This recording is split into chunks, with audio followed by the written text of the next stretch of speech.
Assalamualaikum warahmatullahi wabarakatuh.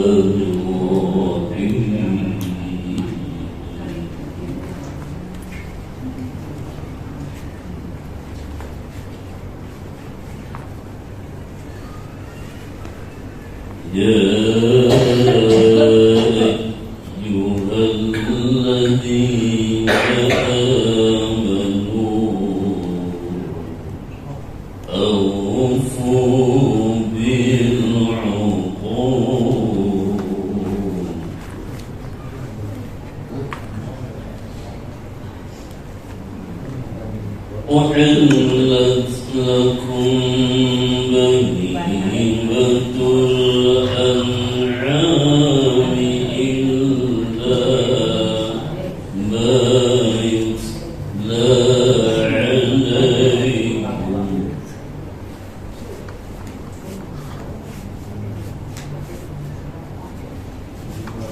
إلا ما يتلى عليكم غير محل الصيد وأنتم حرم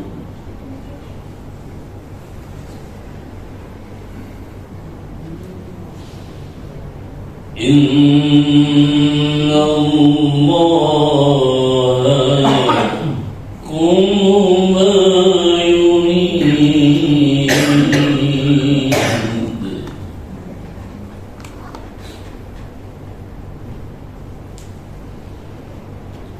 يا أيها الذين آمنوا لا تحلوا شعائر الله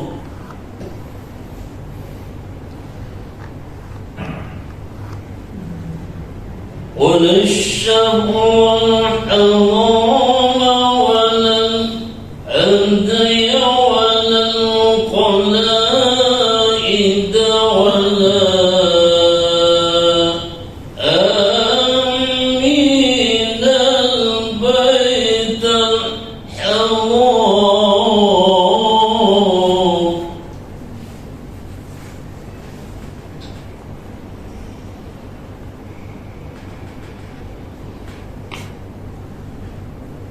ولا آمين البيت الحرام يبتغون فضلا من ربهم ورضوانا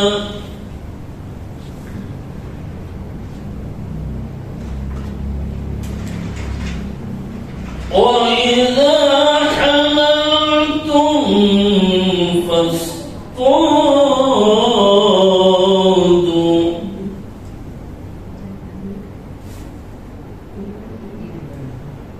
ولا يجرمنكم شنآن قوم أن صدوكم عن المسجد الحرام أن تعتدوا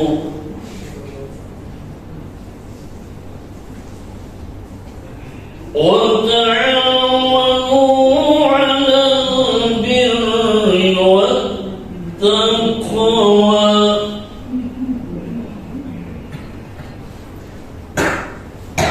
ولا تعاونوا على الإثم والعدوان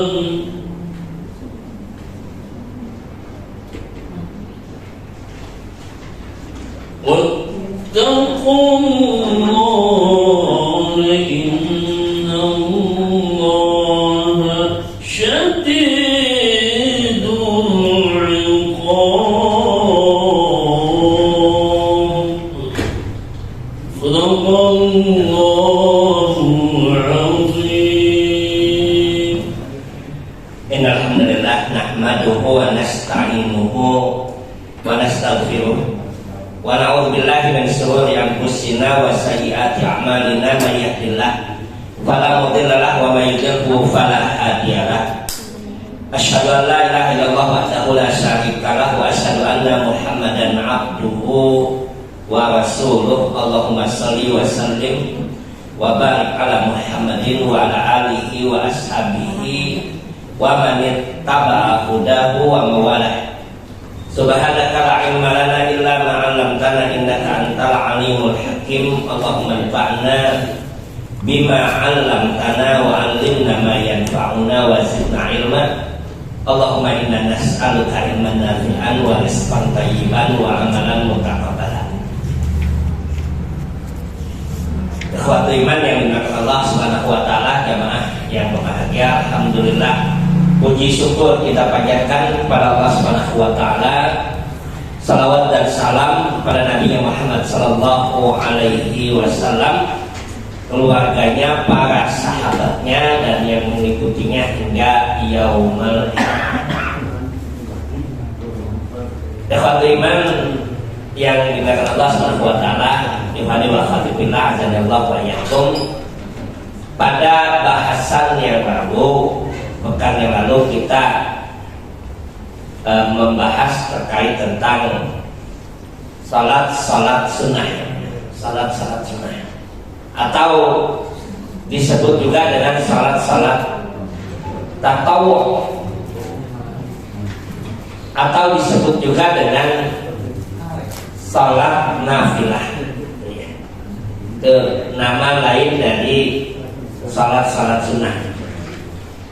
Nah, bahasan yang lalu juga kita mengetahui bahwa pentingnya bagi kita melaksanakan atau mengerjakan salat tatawwu itu karena memiliki keutamaan yang besar.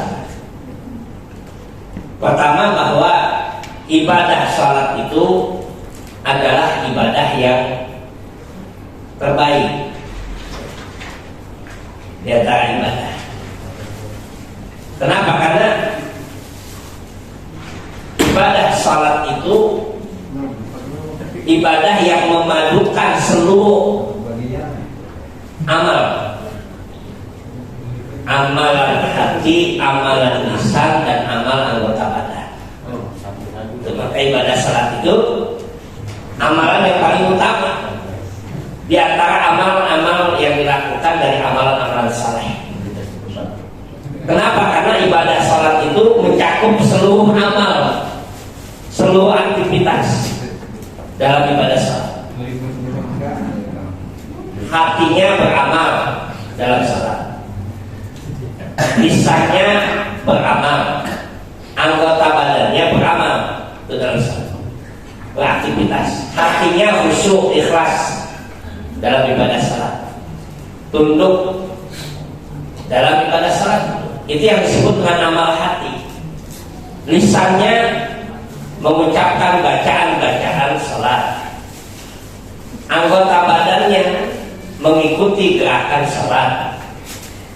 Maka itulah kenapa salat itu termasuk ibadah yang besar, sebaik-baik amalan yang dinyatakan oleh Nabi sallallahu alaihi wasallam dalam hadisnya, wa'lamu anna khaira a'malikum shalah.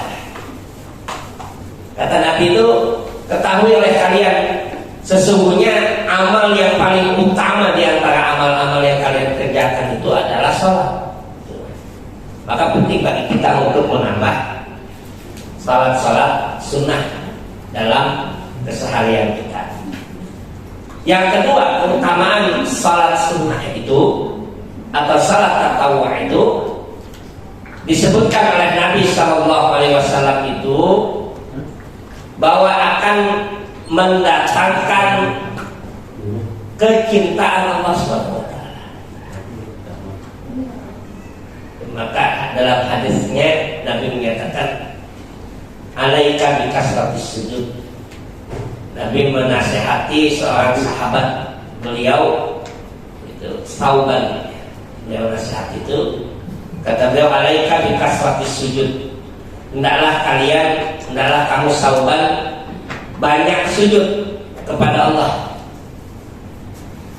Fa innaka la tasjudu lahu sajdatan illa rafa'akallahu darajatan. Karena kata Rasulullah, kalau kamu sujud satu kali kepada Allah Subhanahu wa taala, Allah angkat derajat kamu satu kali. Semakin banyak kita sujud, semakin terangkat derajatnya di sisi Allah Subhanahu wa taala. Wa hatta anka alaika khati'ah. Dan Allah hilangkan darimu dengan salat itu, dengan sujud itu apa? Kesalahan-kesalahan kamu. Nah, ini keutamaan salat. Salat sunnah itu. Termasuk juga yang kita ketahui bahwa di antara keutamaan salat sunnah itu adalah menutupi kekurangan salat wajib kita. Dan menutupi kekurangan salat wajib kita. Nanti dalam hadis yang panjang Rasulullah sallallahu alaihi wasallam menyampaikan pada kita, inna awal ma yuhasabu bihil abdu yaumal qiyamati shalah. Sungguh yang pertama kali nanti dihitung, dihisab di antara amal-amal kalian itu adalah salat. Qala, lalu kemudian Nabi mengatakan, yaqulu rabbuna azza wa jalla, Tuhan kami itu Allah azza wa jalla berfirman di malaikati kepada para malaikat, wa huwa a'lamu, dan dia mengetahui tentang amalan-amalan hambanya tadi itu, memperhatikan amalan-amalan hamba tadi itu. Allah berfirman, unduru bis salati abdi, perhatikan oleh kalian salat hambaku, perhatikan oleh kalian salat hambaku.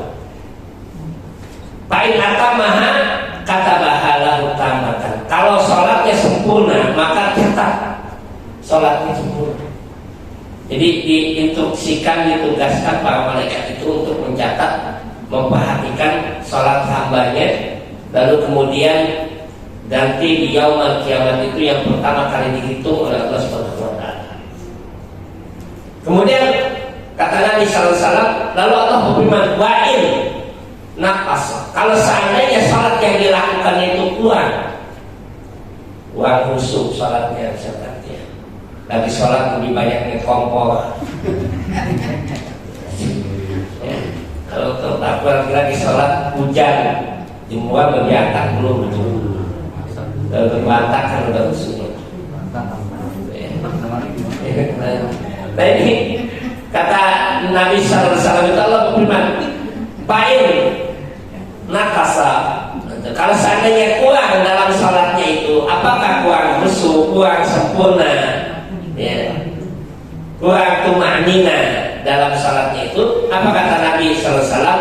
Allah berfirman, undur, perhatikan wahai para malaikat, hal li abdi min tatawwu, apakah hambaku itu punya salat sunnah?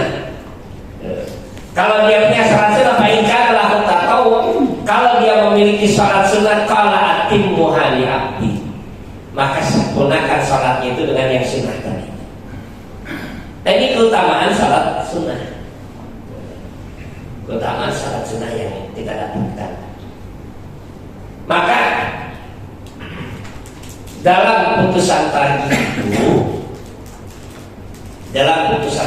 itu, salat sunnah itu disebutkan yang terdapat dalam hadis-hadis yang sahih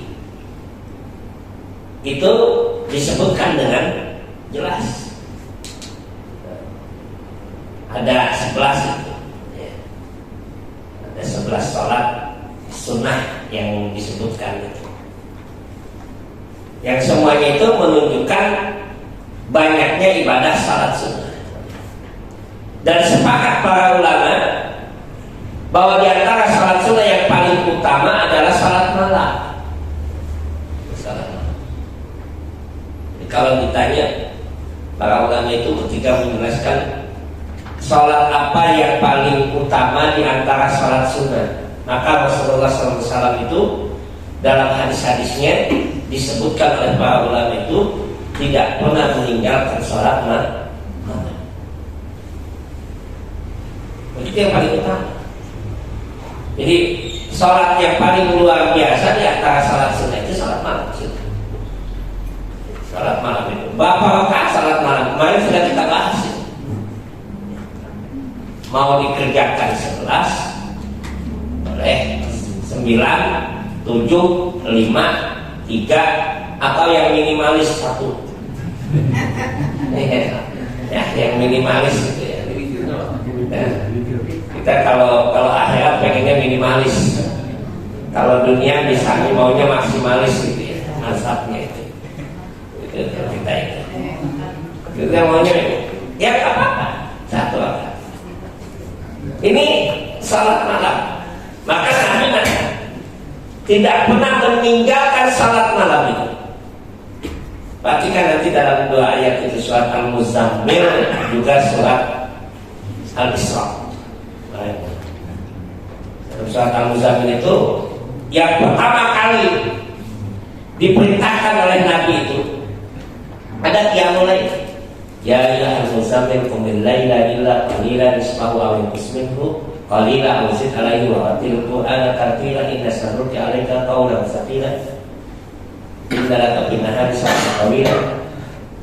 Itu yang pertama kali diperintahkan oleh Nabi Allah itu pada Nabi itu setelah turunnya wahyu apa salat.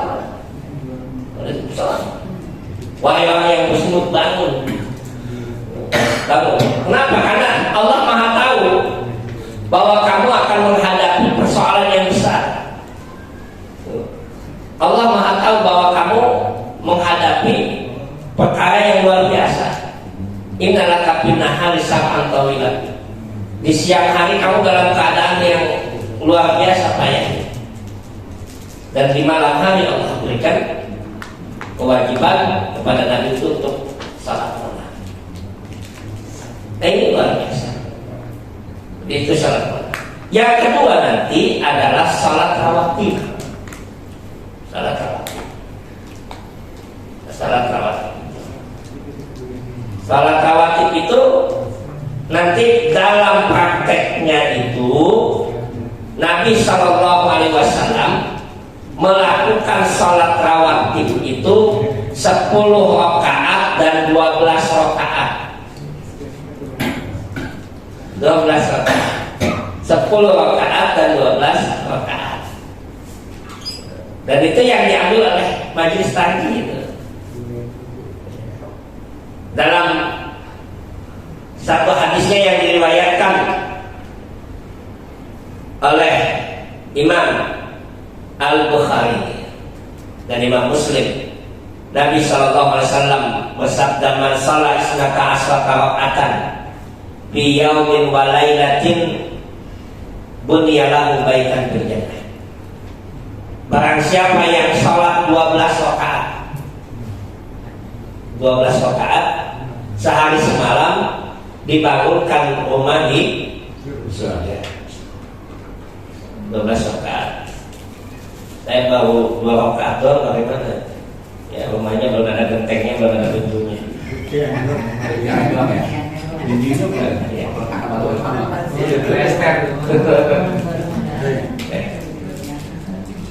Atau mungkin rawatibnya belum terjaga. Karena lihat, perhatikan hadis Nabi itu salah itu man salah. Dalam hadis yang lain itu man hafadh. Barang siapa yang menjaga 12 rakaat sehari semalam. Bagaimana 12 rakaat sehari semalam itu? Nanti disebutkan dalam hadis-hadis Nabi SAW. Qabliyah subuh 2 rakaat, qabliyah duhur 2 rakaat, ba'diyah duhur 2 rakaat. Baru nambah. Ba'diyah maghrib 2 rakaat, ba'diyah isya 2 rakaat, baru 10. Kenapa saya sebutkan 10 ini? Nanti untuk yang zuhur, dan itu disebutkan nanti dalam putusan tadi, dan juga terdapat dalam tanya jawab agama yang dikeluarkan oleh majelis itu. Untuk yang zuhur itu bisa dilakukan 4-2 atau 2-4. Jadi untuk yang zuhur nih, untuk yang zuhur itu qobliyahnya 2, ba'diyahnya 2 boleh, atau qobliyahnya 4, ba'diyahnya 2, atau qobliyahnya 2, ba'diyahnya 4. Jadi formasinya boleh begitu. Nah ini didasarkan hadis-hadis Nabi Sallallahu Alaihi Wasallam.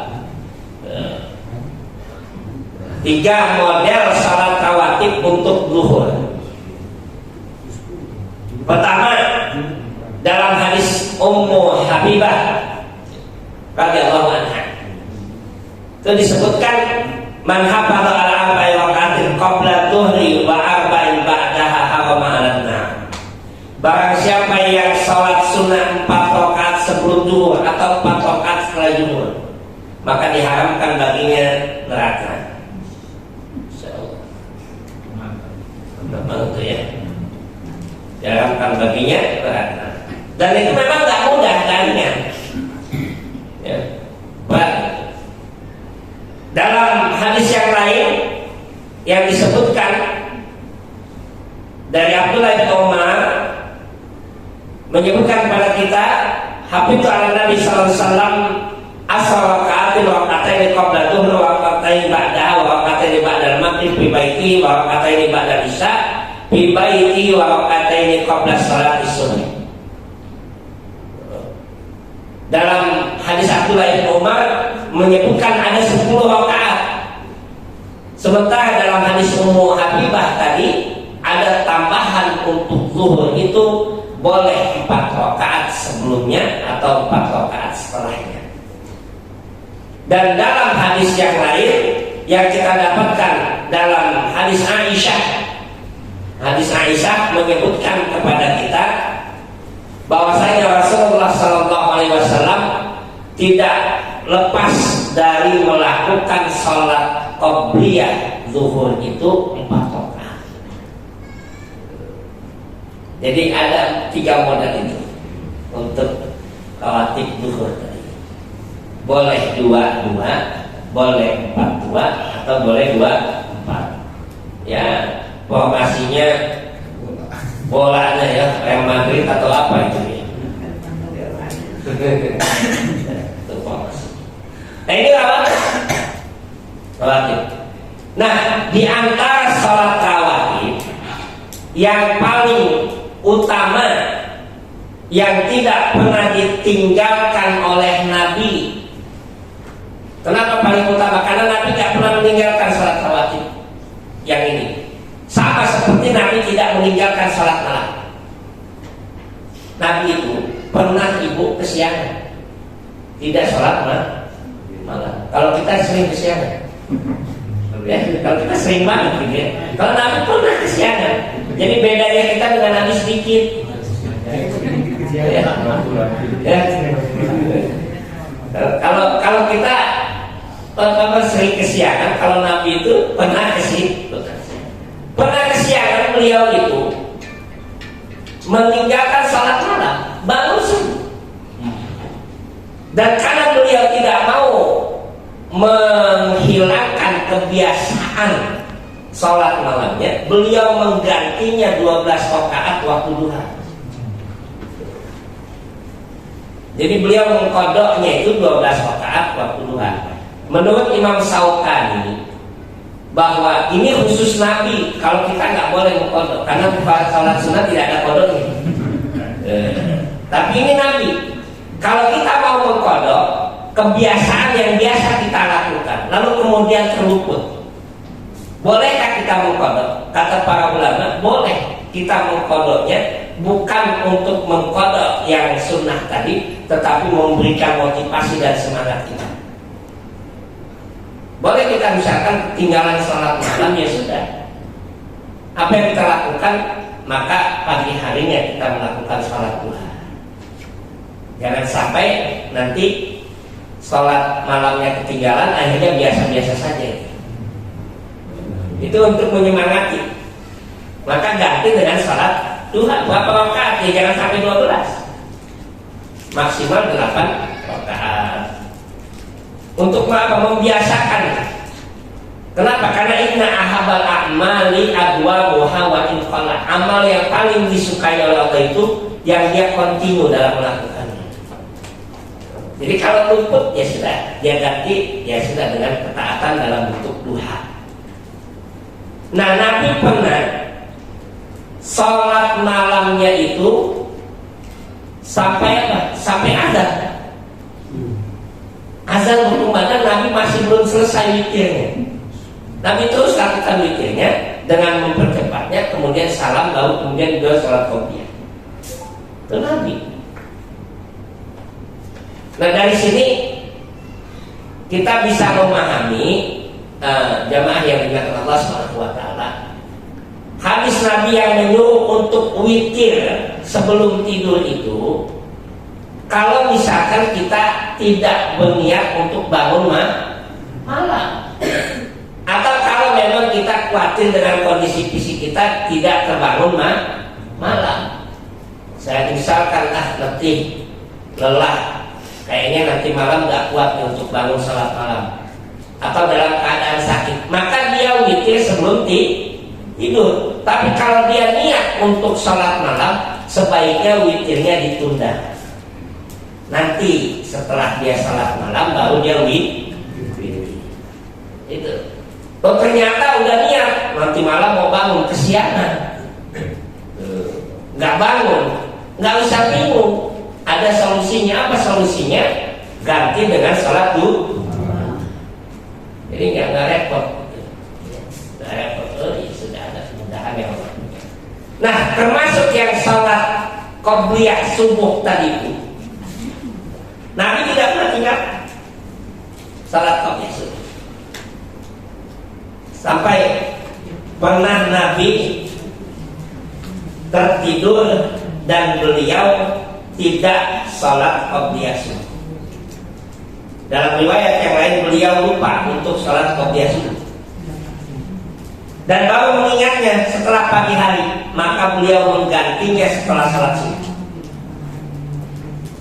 Itu yang kemudian muncul apa?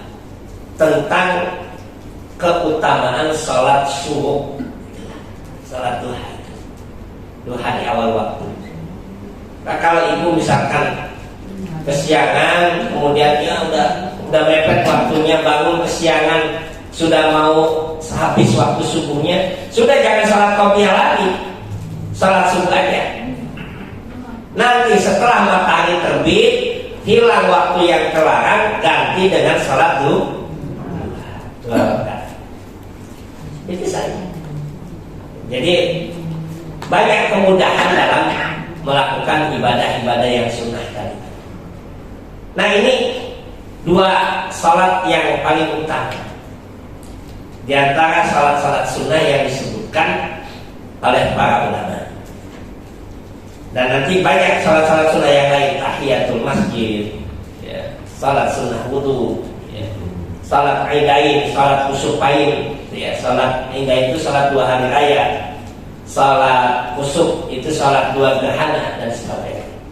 Nah, satu yang ingin saya sampaikan pada kesempatan ini, dan ini berkaitan dengan beberapa pertanyaan ya yang sampai ke saya itu melalui WA itu, maka saya selalu buat tulisan itu, buat catatan aja. Saya kasih judulnya itu tawa, apa itu? Tanya agama lewat WA. Ini saya karena buat supaya nggak hilang aja filenya itu, jadi saya satu tawa tanya agama, karena banyak yang tanya itu seperti itu. Nah, ini ada pertanyaan itu, adakah sholat tobat? Karena kita sering mendengar orang melakukan sholat tobat, dan bagaimana pandangan majelis taji tentang sholat tobat? Kalau dalam HPT-nya nggak ada itu. Dalam HPT nggak ada sholat tobat. Dalam himpunan putusan tarjih jilid yang pertama di halaman 300-an, 317 kalau tidak salah, itu tidak disebutkan adanya sholat tobat. Tapi dalam tanya jawab nanti ada uraian tentang dimasukkan salat tobat. Kenapa? Karena permasalahan salat tobat itu sebelum dimasukkan ke dalam keputusan, masih dalam sifatnya fatwa namanya. Nah ini didapatkan dalam hadis Nabi SAW dari Abu Bakar As-Siddiq radhiyallahu anhu. Dari Abu Bakar As-Siddiq radhiyallahu anhu ada dalam kitab Musnad Imam Ahmad. Qala Rasulullah sallallahu alaihi wasallam, bahwasanya Rasulullah sallallahu alaihi wasallam bersabda, "Ma min 'abdin mu'minin."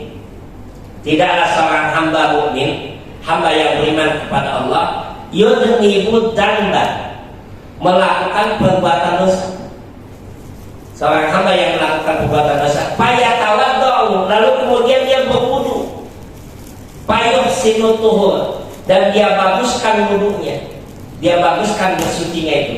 Summa yusalli rak'atain, lalu kemudian dia salat 2 rakaat. Fayastaghfirullah ta'ala, lalu kemudian dia memohon ampun kepada Allah. Illa ghafarallahu lahu, melainkan Allah akan ampuni dia. Summa ta'ala, lalu kemudian Nabi membaca, walladzina idza fa'alu fahisatan aw dzalamu anfusahum dzakarullah. Nabi kemudian membaca firman Allah dalam Al-Quran surat Ali Imran ayat 135. Apa isinya? Dan orang-orang yang melakukan tindakan keji atau menzalimi dirinya dengan membuat dosa, kemudian dia mengingat Allah. Nah ini hadis yang dipakai untuk salat tobat. Jadi kalau ditanya salat tobat ada hadisnya, nggak ada. Ya. Bukan nggak ada hadisnya, ada hadisnya. Nah, bagaimana hadis ini dalam penelitian para ulama? Hadis ini terdapat dalam kitab Musnad Imam Ahmad. Jadi hadis ini riwayat Imam Ahmad. Kita dapat dalam kitab Imam At-Tirmidzi. Maka hadis ini disebutkan di riwayat Imam Tirmidzi. Terdapat dalam kitab-kitab tafsir. Ya, kitab-kitab tafsir Imam Ibnu Katsir atau Bari, ya Ibnu Jarir atau Bari, kemudian dalam kitab tafsir Ruhul Ma'ani dan sebagainya. Itu disebutkan hadis ini tentang salat tobat ketika mentafsirkan surat Ali Imran ayat 135 tadi. Kan menunjukkan bahwa hadis ini banyak beriwayatan. Nah ternyata hadis itu dalam penelitian para ulama hadis, ada seorang yang bernama siapa? Asma bin Hakim Al-Fazari. Ini orang yang meriwayatkan hadisnya itu ada seorang yang bernama Asma Al-Fazari atau Asma bin Al-Hakim Al-Fazari. Siapa dia ini? Orang yang dikenal sebagai orang yang hafalannya lemah. Hafalannya kacau. Ya, maka kalau dalam ilmu hadis itu orang yang suka lupa naruh kunci itu hadisnya nggak diterima. Ya, masuk kunci saya mana? Udah hadisnya pasti nggak diterima. Kemarin saya sampaikan ketika belajar teman-teman belajar ilmu hadis. Kalau belajar ilmu hadis itu, kalau standar hadis itu dipakai, kita susah menentukan dewan, anggota dewan. Banyak yang nggak masuk kriteria hadis itu, karena teliti banget itu, teliti sekali. Jadi orang yang lemah hafalannya itu nggak dipakai hadisnya. Dan ini ada 5 hadis itu sehat. Kalau kita makanan sehat itu ada 5 ya. Ada 4 sehat 5 sempurna ya. Hadis itu 5 kata para ulama. Yang pertama itu ada 5 kriteria hadis itu. Pertama itu kata para ulama itu, ini yang disebutkan oleh para ulama. Yang pertama Pak, intisal sanad, bersambungnya sanad, bersambung sanad. Sanad itu apa? Orang yang meriwayatkan hadis itu nyambung dari Nabi terus ke bawah siapa, terus lagi sambung, itu bersambung sanadnya. Yang kedua apa? Adalah. Yang ketiga dhabit. Adalah itu apa? Keadilan. Orang yang meriwayatkan hadisnya itu dikenal orang yang adil, kredibilitasnya ada. Kalau bahasa sekarang itu kredibilitasnya ada. Kredibel, orang itu kredibel, orang yang adil. Orang ini dikenal tidak melakukan tindakan-tindakan yang tidak terpuji, dikenal seorang yang baik. Itu kalau standar hadis, maka saya sampaikan, kalau kita menentukan anggota dewan dengan standar hadis, repot, itu nggak ada yang lulus. Yang ketiga apa? Dhabit, hafalannya kuat, cermat. Kalau ada yang suka ngatur hafalannya, udah nggak dipakai. Itu sampai beli kalian. Yang ketiga nanti, yang ketiga itu ada mu'ilah, ada musyad pertama. Syad, tidak ada syad. Syad itu artinya kegoncangan. Hadisnya bertentangan dengan hadis yang lebih sahih misalkan. Itu kan? Itu syarat hadis itu sahih. Yang kelima yang terakhir itu adamul illah. Adamul illah itu tidak adanya ilat. Adamul illah atau ilat. Tidak ada ilat, tidak ada virus. Virus itu yang merusak hadis nggak kelihatan kecuali oleh ahli hadis. Itu ditelitinya luar biasa kalau hadis. Nah, dalam hadis tentang salat itu, salat apa tadi namanya? Salat tobat. Tadi ada seorang yang bernama siapa? Seorang yang bernama Asma bin Hakim Al-Fazari, yang dikenal sebagai orang yang suka lupa dalam hafalannya. Hafalannya nggak kuat. Nah, tidak kuat hafalan itu masuk di sini bu kelemahannya. Dhabit, cermat, kurang cermat ya, dalam hafalan. Maka hadis ini dikategorikan hadis yang lemah. Walaupun banyak riwayat, tapi hadisnya lemah. Karena hadis ini lemah dan banyak riwayatnya, para ulama berbeda pendapat menentukan hukumnya. Hadis ini boleh dipakai atau tidak? Itu karena apa? Karena beda penilaian tadi. Banyak hadisnya, tapi ada kelemahan, sehingga para ulama berbeda pendapat. Nih biarpun lemah, tapi banyak riwayatnya, boleh dipakai. Dan sebagian lagi katakan sekalipun banyak tidak bisa dipakai. Maka dia membutuhkan saksi yang menguatkan hadis ini. Yang menguatkan hadis ini harus lebih kuat lagi hadisnya. Nah, didapatkan hadis dalam riwayat Imam Al-Bukhari dan Imam Muslim. Hadisnya itu tidak memakai kata-kata berbuat dosa. Hanya Nabi SAW bersabda, "Man tawaddo'a fayuhsinul wudu." Barang siapa yang dia berwudu lalu dia baguskan wudunya, kemudian dia salat 2 rakaat, lalu kemudian dia memohon ampun, maka Allah akan ampunkan dosa dan kesalahannya. Tidak ada kata taubat dan tidak ada kata berbuat dosa. Siapa yang wudu, salat 2 rakaat, kemudian minta ampun, Allah akan ampunkan dosanya. Nah, hadis ini yang dianggap menguatkan hadis yang lemah tadi. Sehingga sebagian ulama mengatakan ada salat tobat. Sebagian lagi mengatakan hadis yang kuat tadi itu bukan tentang salat tobat, tetapi tentang apa? Tentang salat wudu. Nah, itulah yang diambil oleh majelis taji. Majelis taji menyatakan ada salat wudu, tetapi tidak ada salat tobat. Ada salat wudu, keutamaan salat wudu itu menggugurkan dosa kita. Cuma bahasanya aja yang beda. Jadi niatnya itu salat wudu, tapi di antara keutamaannya dalam hadis Nabi itu, salat wudu itu menggugurkan dan menghapuskan dosa-dosa kita. Itu keutamaan salat wudu tadi. Maka tidak ada salat tobatnya kalau dia mau salat wudu tadi. Salat wudu tadi otomatis ketika dia salat wudu dengan keikhlasan, dia berwudu lalu dia baguskan wudunya dan dia salat 2 rakaat dia mohon ampun, maka pahalanya di antara keutamaannya dosanya itu dihapuskan oleh Allah. Sama nggak dengan sholat tobat itu? Cuma istilahnya aja yang beda. Itu pandangan majelis tadi itu. Nah ini yang berkaitan dengan salat sunnah tobat tadi itu. Ini yang ditanyakan oleh beberapa jamaah ya, terkait tentang bagaimana pandangan majelis tentang salat tobat itu. Tidak ada dalam tarjih, dalam keputusan tarjih belum ditetapkan, tetapi ada dalam tanya jawab agama, dalam fatwa tarjihnya disebutkan. Dalam himpunan putusan tarjih hanya ditetapkan adanya sholat wudu dan dasar yang dipakai itu hadis tadi. Karena keutamaan sholat wudu itu diantaranya adalah menggugurkan dosa dan kesalahan kita.